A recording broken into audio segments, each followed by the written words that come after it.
ప్రాంతానికి జాతీయ హోదా ఇవ్వకపోవడం వల్ల ఇవాళ కృష్ణానది జలాలు కూడా మన ప్రాంతానికి రాలేదు.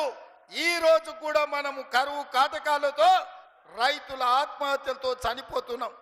ఇవాళ మనం పండించే కందులు మన ప్రాంతంలో అమ్ముకుంటే గిట్టుబాటు ధర రాకపోవడానికి కారణం ఈరోజు బీజేపీ బీఆర్ఎస్ పార్టీలే.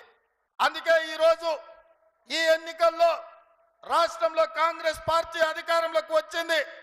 వికారాబాద్ వరకు ఎంఎంటీఎస్ రైలు రావాలన్నా, ఈ ప్రాంతానికి గోదావరి జలాలు రావాలన్నా, ఈ ప్రాంతంలో కృష్ణానది జలాలతో మన పొలాలు తడవాలన్నా కేంద్రంలో కూడా కాంగ్రెస్ అధికారంలోకి రావాలి.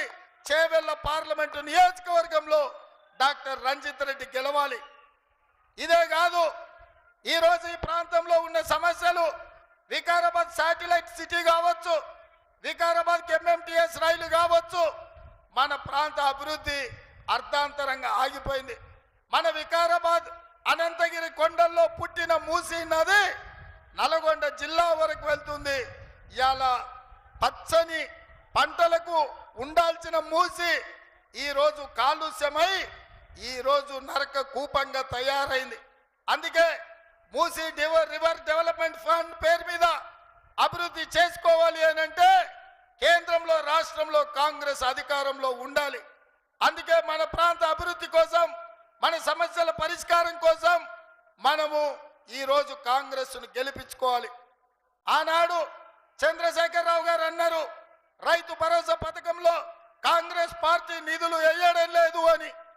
నేను చెప్పిన మే 9 తారీఖు నాడు తప్పకుండా మే 9 తారీఖు లోపల రైతులకు రైతు భరోసా పథకంలో 7,500 కోట్ల రూపాయలు మీ ఖాతాలో వేసి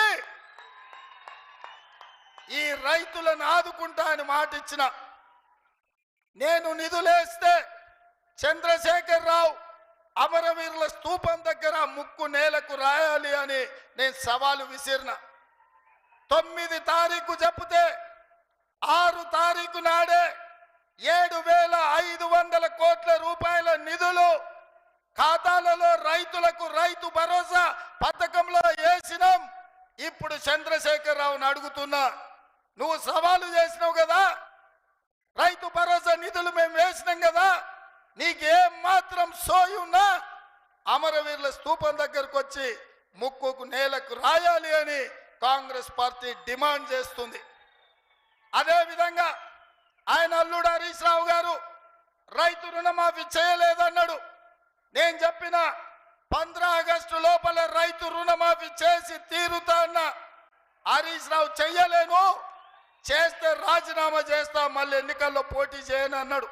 అందుకే ఈరోజు వికారాబాద్ జిల్లా రైతాంగం సాక్షిగా తెలంగాణ రాష్ట్రంలో ఉన్న కోట్లాది రైతులకు నేను మాట ఇస్తున్నా. మన అనంతగిరి కొండల్లో ఉన్న పద్మనాభ స్వామి సాక్షిగా,